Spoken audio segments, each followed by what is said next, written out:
There's a saying that you know a person the moment you see his TV bigger in size than his bookshelf.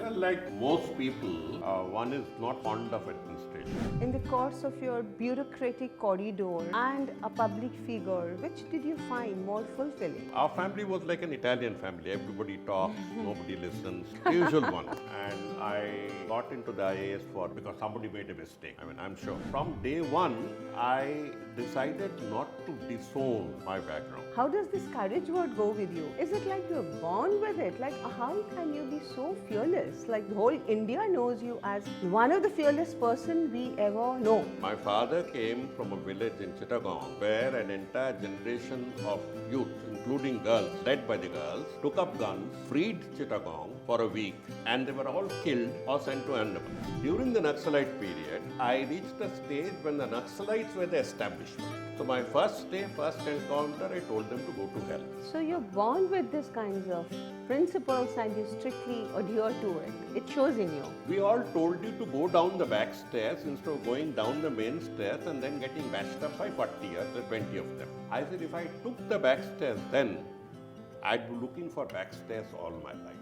Mrs. Gandhi was going to Manipur and there was a clash between Congress groups and glass was broken. It came out in the paper. She said her life was being threatened. I was hauled over coals saying, why didn't I go there? I said I didn't know Chowkidari was part of my job, but next time I'll be there. Fear is something which is natural, very natural. A person who doesn't fear is a nutcase. You remember Anand, that movie? Yes. When Rajesh Khanna knew he was dying, a week before his dying, he met a Gujarati girl and fell in love or whatever. And he picked up a book on Gujarati and said, "Mujhe ye seekhna hai." See, he knows he's going to die, but he doesn't lose his enthusiasm. God gives somebody something, he also takes away a lot. You don't see the taking away. Don't look at everything with money in your mind. If you were among my class friends, they would say, Gyan Divina. Don't start your lectures now.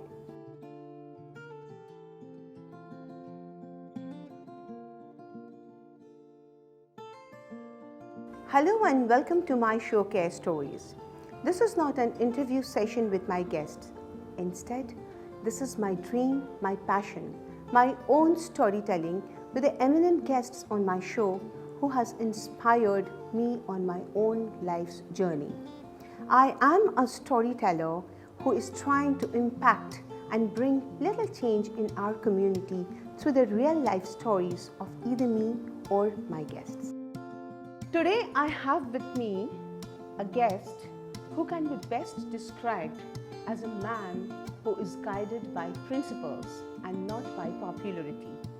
A man who doesn't echo opinions but owns them. I would like to introduce on my show today a man whom I think a very handsome, composed, yet the fearless guest of my show, Mr. Jawhar Sircar. Welcome, Mr. Sircar. Thank you. It's a privilege to have you on my show today.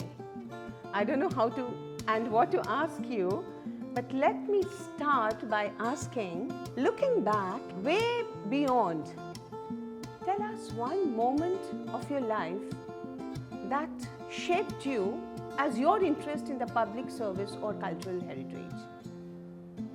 Well, like most people, one is not fond of administration and the government and the bureaucracy. It is only healthy to have a disregard for all of them. I grew up in that atmosphere also. But I remember when I was 13 years old, my family had to go to Patna, all of us. So we booked a coach of 72 seats to go to Patna. And our family was like an Italian family. Everybody talks, nobody listens. The usual one. So this bogie was booked for us to go to Patna because my uncle was getting married. And I saw at 13 what mismanagement can be. To put it short, we missed the train. Okay. And all 72 of us landed, or 70 of us landed at the platform, and my father and my uncle went round. They got another bogie for the next train. Okay. But when we landed in Patna, we found something extraordinary. We found that some people were standing at the gate, asking our names, and quickly fishing out cards, even to 5-year-old, 7-year-old cards. On the card was written your car number and your guest house. I mean, so all of us took it, and in spite of our best efforts to make mistakes, no mistake happened. The 70 people of Borjatri, the Bharati, were put into 10 cars or 8 cars, and we were all taken very smoothly. I thought that was extraordinary. Then we found that the bride's, my auntie's father was an IAS officer. So he had put what we call the bandobast arrangements. Yes. And it's done like clockwork. And compare this to the average way in which we get around work, and I found there was a specialization, a bit of a genius in such arrangements, and everything that we wanted for the next 3 days was there. And people checking. This shook me up. So that's one of the first major reasons where I decided that this has its own merits. Yes. So, also thinking and asking about, in the course of your bureaucratic corridor and a public figure, which did you find more fulfilling? Like, you have a public figure which is very different from the bureaucratic corridor what you had. So, which is more fulfilling? Like when you talk about, cultural heritage, when you talk about a lot of things publicly. So, which was more fulfilling for you, to serve that or to serve, to be this? You know something, I never felt any contradiction between the two. There's a reason. The reason was that since I was a student of the turbulent Naxalite period and all that, and I got into the IAS because somebody made a mistake. I'm sure. Whatever. So from day one, I decided not to disown my background. I'll put it this way. My first posting was as Assistant District Magistrate, Bardwan.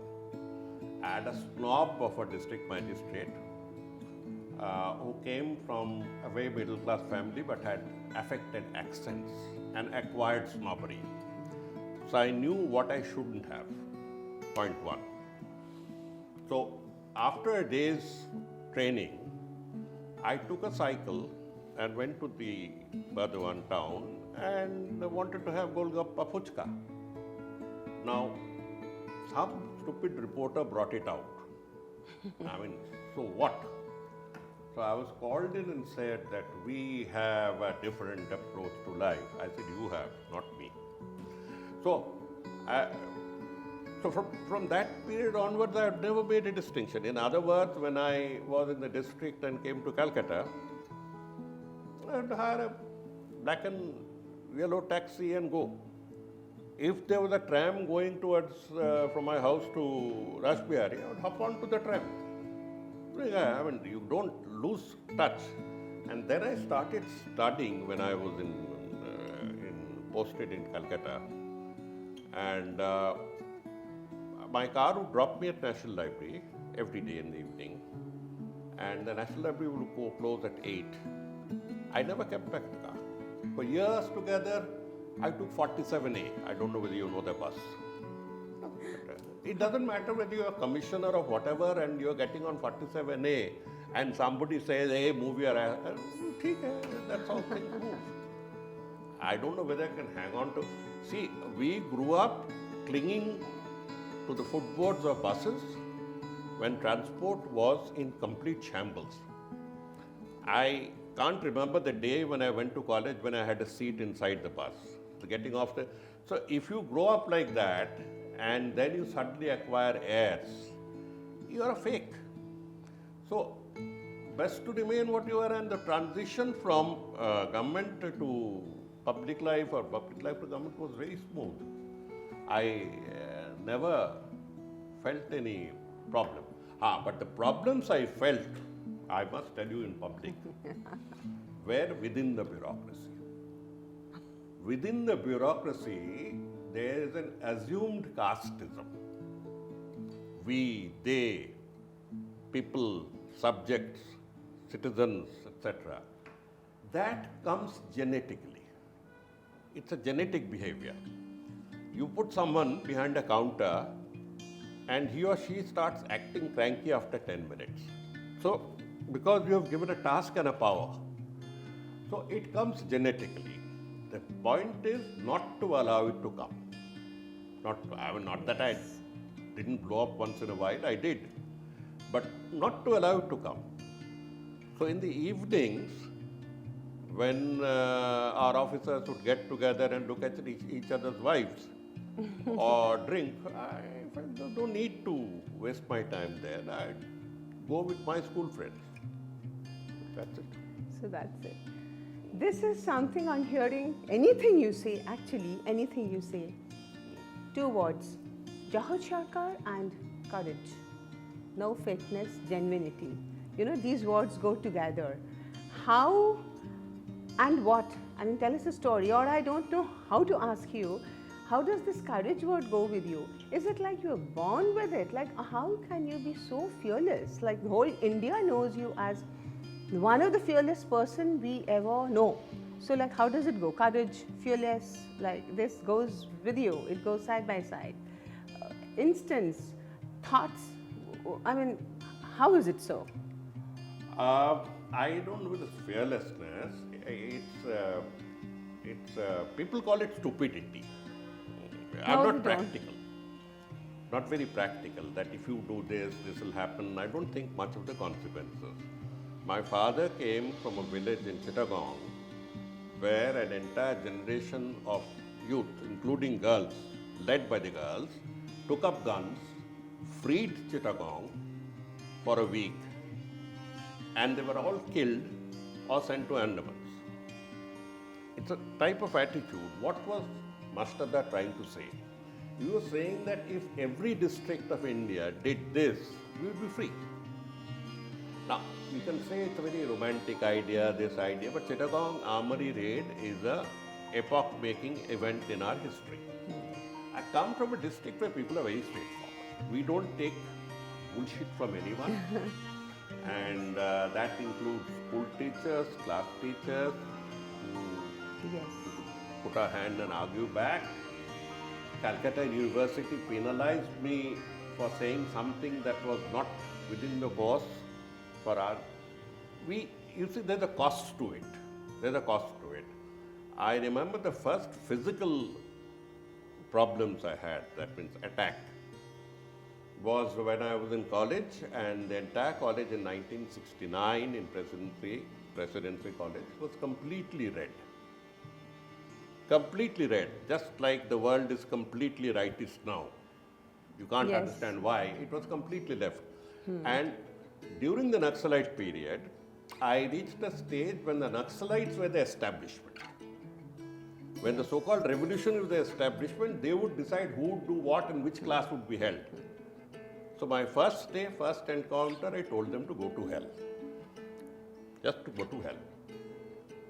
The second day, they looked at me.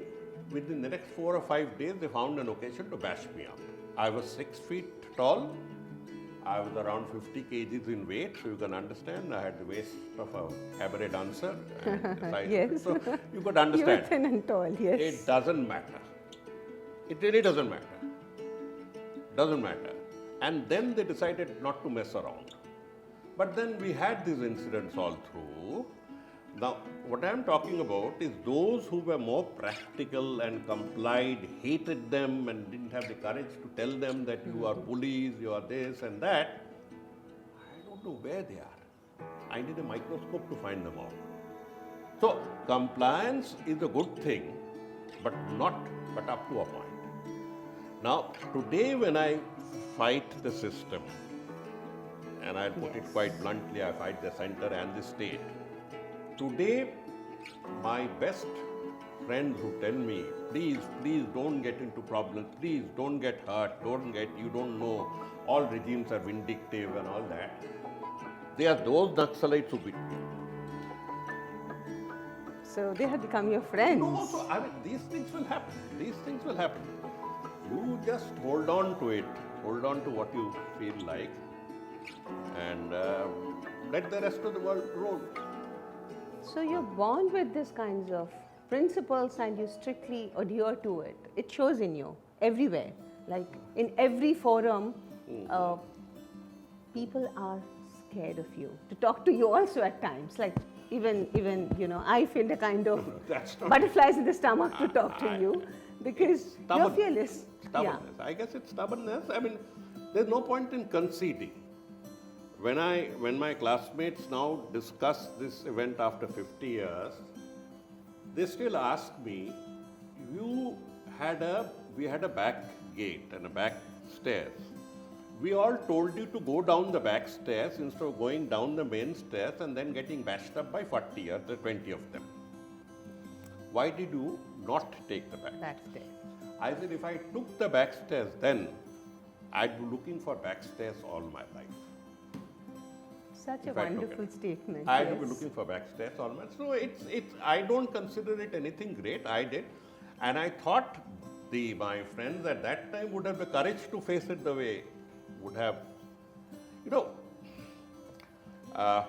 Fear is something which is natural.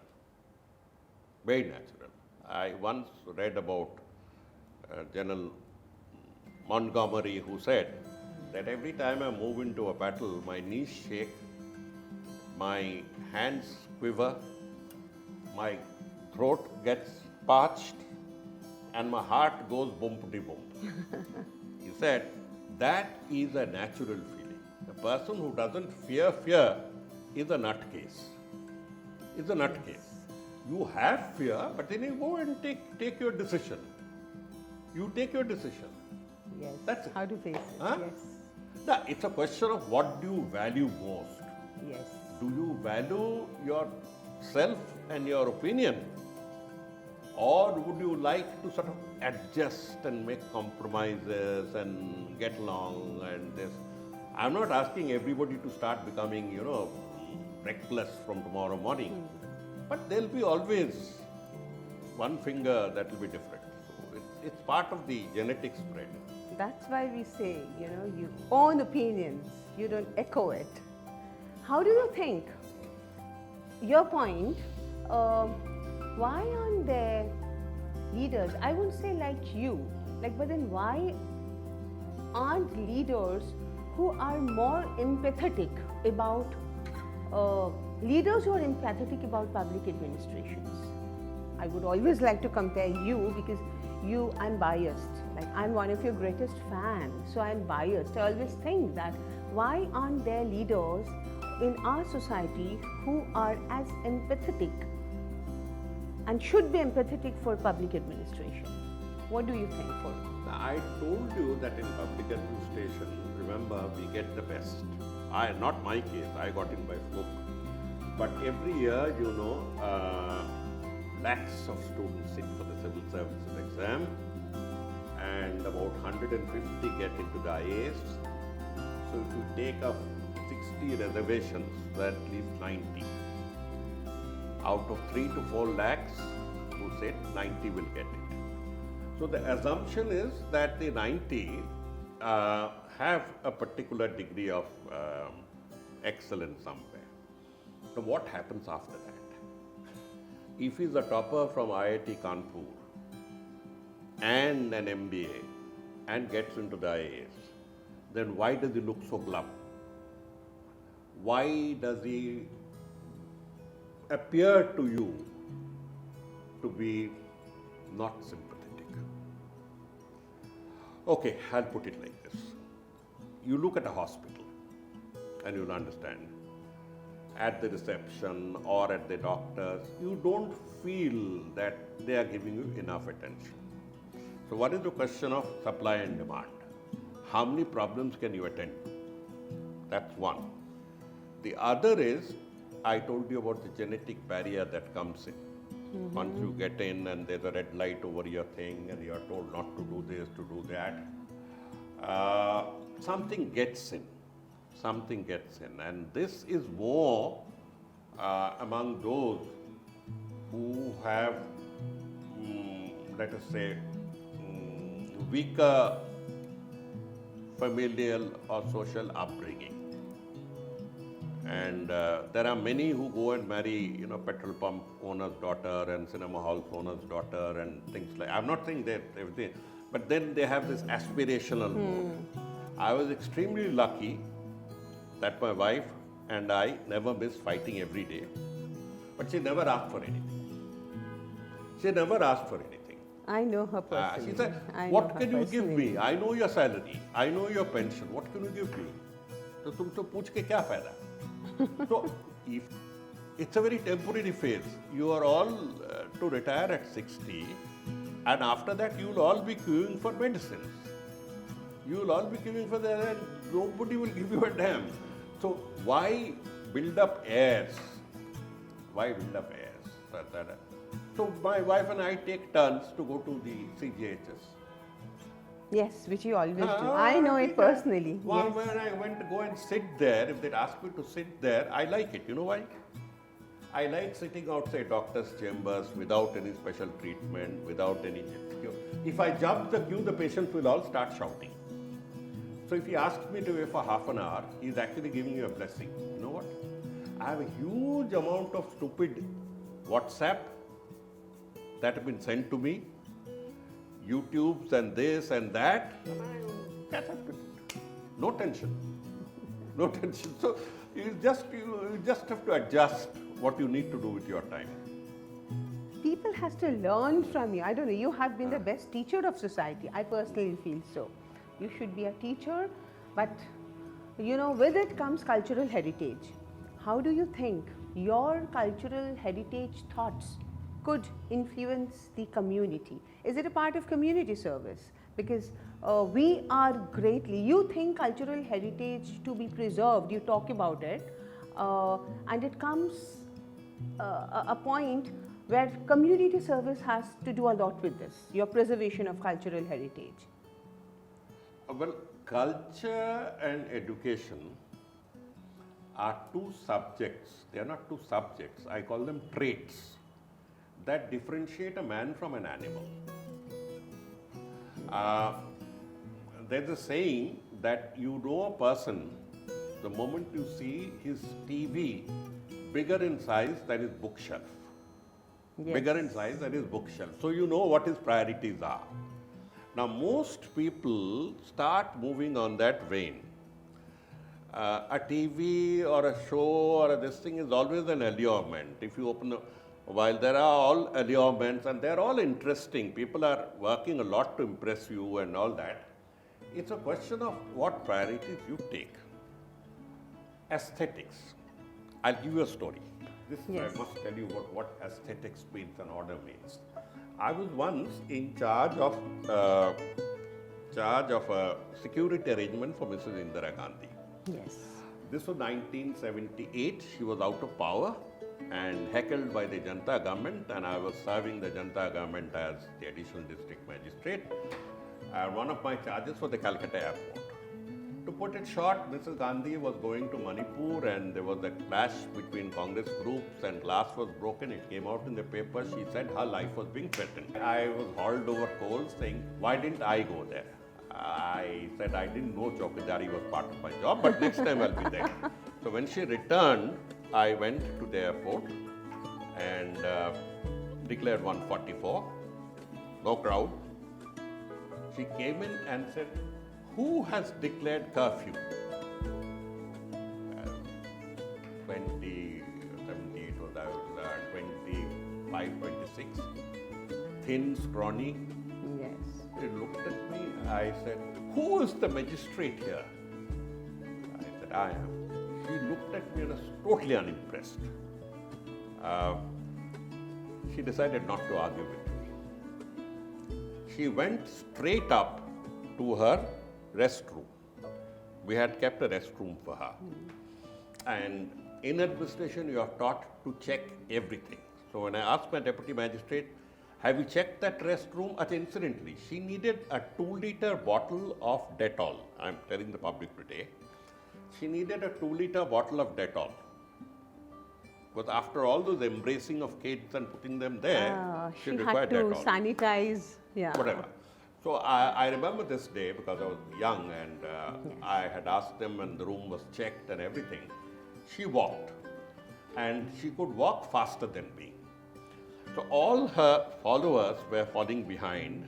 Pranab Mukherjee, Mr. Ghani Khan Chaudhary, Subrata Mukherjee, I mean the whole lot were panting to keep pace with her and I was just behind her. As she was entering her bedroom or room, she stopped for half a second, used her toe to straighten the mat and then enter. I never forgot it. A person so busy, a person so controversial had a sense of aesthetics. She could have gone over to that room for half an hour and come out with the mat remaining, doormat remaining askew. Yes. It's a question of, so aesthetic is also a question of obsession. Aesthetics are one of the roots of culture. Whether you accept any amount of nonsense as aesthetics, when you see these horrible fiberglass statues at the airport, Yes. when you see horrendous paintings, public paintings there, you wish to look away. Yes. It's a question, it's not so culture is something when you hear music and you get the harmony. I'm not a music person, but the basics. And you can distinguish between harmony and cacophony. Yes. You can Very distinguish between true, harmony very and true, cacophony. yes. So there are people who will be jumping to cacophony. So it's a question of your inner soul being cleaned up, being organized, which culture, aesthetics, and your heritage. Your heritage is what your forefathers worked for. Your forefathers worked for. The built heritage they gave us, the beautiful intangible heritage they gave us. You know, a few days ago was Shoshti, Jamai Shoshti. Yes. And I was lucky enough to have a Bengal mother who would use Shoshti to sort of celebrate her sons and daughter. And I was married into one of those old ancient Goti families of Calcutta where they doted on the Jamai. At best of both the worlds. And I was remembering those things, the small rituals of putting grass into water, sprinkling. You see, it was an expression of love. Yes. It was an expression of love. I'll never get it ever again. So, many of the things of Indian culture that are eliminated today in the name of rationalism, I don't agree. I'm a rationalist. But I don't believe we should be destroying everything of the collective past that we had. I don't believe Ganesh was brought in by plastic surgery. I don't believe all that nonsense. But I do believe that the discovery of Kailash 10,000 years ago by people who had no means of transportation and picking only that mountain among the hundreds and thousands of hills and peaks, the complete uniqueness of Kailash, and then making Kailash into a god. I mean, that part we can leave it, but you see, it requires that amount of knowledge and perseverance and that amount of choice. If you see Kailash, you know that there's something instantly unique about it. Instantly unique about it. When you go up to Kedarnath, which I have on a rainy day, splashing with overcoat, and then when we almost reached Kedarnath, the clouds moved away, and I remember an almost full moon glistening on the snow, I'll not forget that sight. And why was Kedarnath? It is an experience. I mean, it's a real experience. It's sort of an experience. Yes. So we can't wish away our collective heritage. We can't. There'll be some who will be more adept in preserving it through songs, through music, through drama, there'll be others. But I hate Philistines. I make it very clear. A person who comes back home and then either gets onto the phone to talk nonsensical things with some nonsensical friend at the other end, or watches some anti-cultural soap story. God gave you that amount of time and that amount of hard disk. What you do with that hard disk and what you do with the time is yours. Your choice. Your Yes. choice. Absolutely. So when you talk to them, you find that you are talking to a person who was a topper in MA but has acquired less sense over the next 20 years thanks to the choices he made. And you don't feel like talking because he's spewing nonsense. He's talking incoherently because he decided not to pursue the minimum urges of aesthetics, culture, education, acquisition. You remember Anand, that movie? Yes. When Rajesh Khanna and- knew he was dying, a week before he was dying, he met a Gujarati girl Yes. and fell in love or whatever.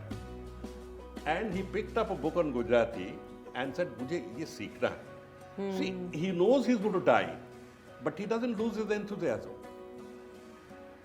And there are people who are living life by the Newtonian laws of motion. Yes. Newtonian laws of motion, chalta rehta hai. And so that debasement, that dufferization of India, I'll use the word dufferization of India, pains me. Pains me. And that dufferization is essential for poisoning our mind. Because once you have kept your mind vacant and you have kept your mind vacant, any amount of poison can be put into it. Any amount of stupid ideas can be put into it. Yes. Look at the Bangalore stampede. Yes. Just now it So, happened. look at the stampede. So you'll understand the collective stupidity that we engage in is partly because the mind has not been filled by worthy things. By worthy things. I mean, this is such a thing, the story would never end. Being a parliamentarian, being a intellect, sharp, crisp, bureaucratic leader, I would say, which do you think, as a community service, as a community, from community point of view, which the future leaders who wanted to do, who could be empathetic to the society, could pick up, in a short way, which the society could relate the most they could actually do to help the future generation?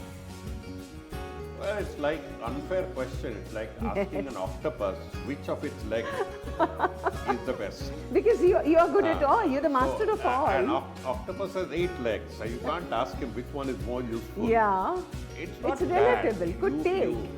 But then I see octopuses with 2 legs also, who have dispensed with 6 other legs. That hurts, they had the sensitivity, they had this thing. It is the willing subjugation of the mind to baser things. Now, if you were among my class friends, they would say, Gandivina, don't start your lectures now. Don't start your These are your stories. People. Don't start your lectures now. I said, anyway, I am tired of throwing pearls before you know what. So, we have it that way. It's a question of you acquire, you see, you treasure. You treasure. I had an aunt, I remember, who was fond of making and breaking her bangles every year and redoing it. And in case you missed it, you should look and say, oh, this one is so painful. Her entire obsession was the bangle. Now she's up there somewhere in flat number such and such of heaven or hell. Who's going to look at her bangle? The point is, what are your priorities? When I see people making obscene amounts of money and chasing it, and they look at my car and say, Jawhar is such a failure in life. I said, a car is supposed to transport me. It's not supposed to brag for me. I need a good car where I can sit, I have long legs, that's all.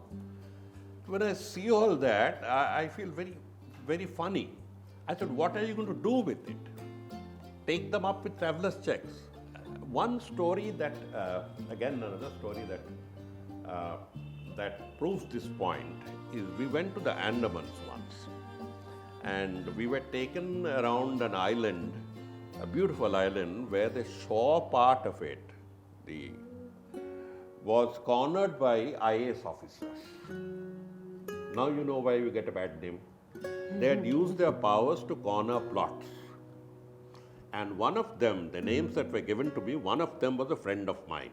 So I felt bad about it. I thought he was a person of principles. Now he's got his plot there and he'll be selling it off to some 5-star hotel or something. Okay, that's his priority in life. So when I met him in Delhi next, I didn't raise the topic. But basically we were talking on other things. He's a very sophisticated man otherwise. We talked about it, and he talked about his son in the US who never returned and all that. And next week I heard he was dead. So what now happens to that? So you see, life has its own way of giving back. Life has a divine balance. You don't know.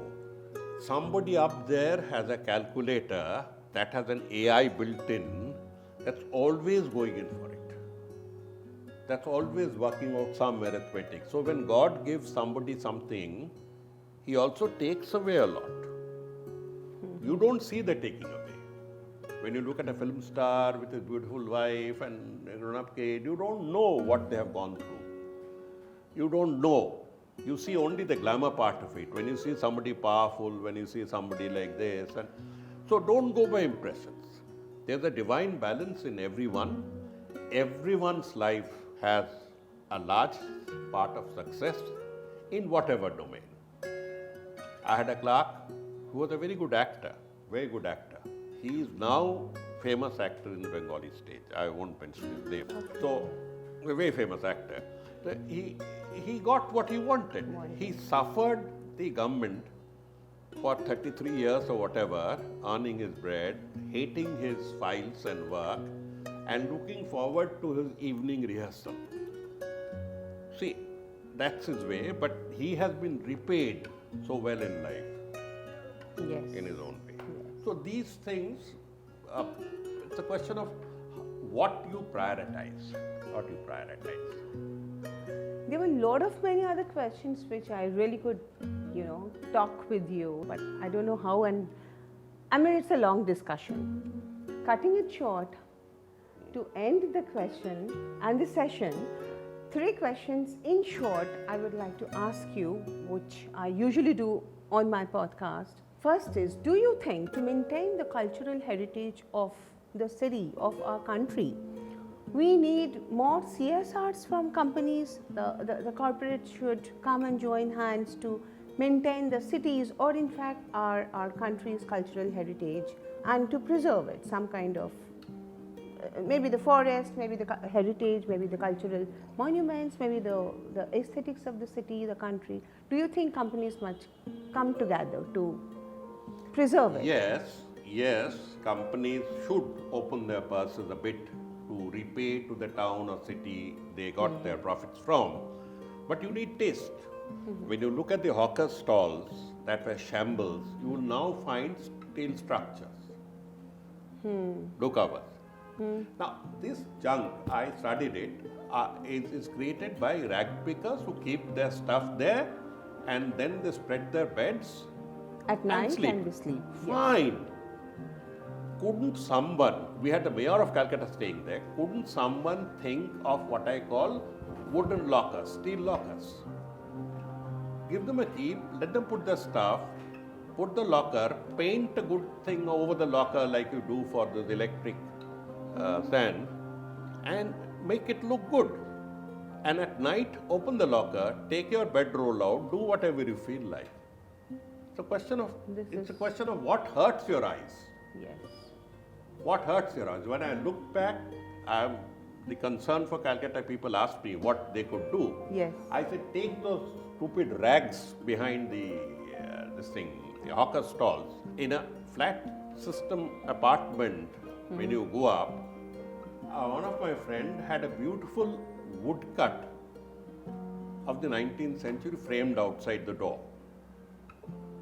And all other flats look the same. Some have potted plants, some of these things. So when I asked him, this is R.P. Gupta, the icon of Bengal's culture. When I asked R.P. Da, what is that for? He said, every person who comes to supply me fish or whatever knows that my house has those two dancing girls. But it becomes a marker, it becomes an act of aesthetics, that I am not like the others outside, because the others have come, they dumped their goods and rushed to Tolly Club to play golf and to be seen. And this man didn't do it. He also went to Tolly Club. Going to Tolly Club is fun. Yes. But you can't do it at the expense. So, a small thing like having a marker of a painting outside your house. You also have the same thing in front of your house. It is an amazing painting, and I keep on asking Bodhi, how did you do it? I see it when I go to your house. I just stand in front of those paintings, for a while, appreciate, I love it, and then I go inside your house. This is lovely. The next question is, if given a chance for the leadership of the city for a week, I wouldn't say anything material, but with the values, what would you like to tell the next generation of leaders to change in them, to change the city? You see, hypothetically, some ideas, what would you like to say that give? don't look at everything Yes. with money in your mind. I was born into the permit control Raj, and I was one of those who broke down that permit control Raj to bring in liberalism in the economy, liberalization of the economy. After 30 years of that, 25 years of that, I don't know, 30 years of that, I don't know whether we did the right thing, because we did boost up the economy, boost up everything, but at the cost of a lot of other things. So if the moral fiber of a nation is destroyed, there are crooks in America, there are crooks in Britain, there are crooks everywhere. But that doesn't mean that we turn into a nation of crooks. That we make crookery a part of an integral part of the culture that we taught you from class 2. So that hurts. It's become a power, money game as an investment to acquire power, to acquire projects, to give crony benefits, to acquire more. It's a rolling sort of a project that's going on. We are in very bad times. Success and struggle, just in 2 words. How do you think the success and struggle, 2 words, from your point of view, how do you look at it? What is success and what is struggle? 2 sides of the coin. Yeah. 2 sides of the coin. I'll put it success and frustration. Every morning I get up and say, I've wasted my life. I'm going to do something today. Okay. It goes on. You can't succeed all the time. It was wonderful speaking to you. I hope I could bring you more and more and very often to my show for people to understand, for people to realize what actually and how should children grow up, how should the people of our city stay. Listening to Mr. Sircar, I'm sure you understood, and all of you, I'm sure you keep on listening to him and you love listening to him. We understand to do something for the nation, to understand the nation, to feel for our own country and city. We do not always have to stay on the spotlight. We can do a lot from within to understand the people and to be with them. Listening his story, I think, was one of the most inspirational story what we heard. To hear to more such stories, you have to stay tuned to Care Stories with me, Sophia.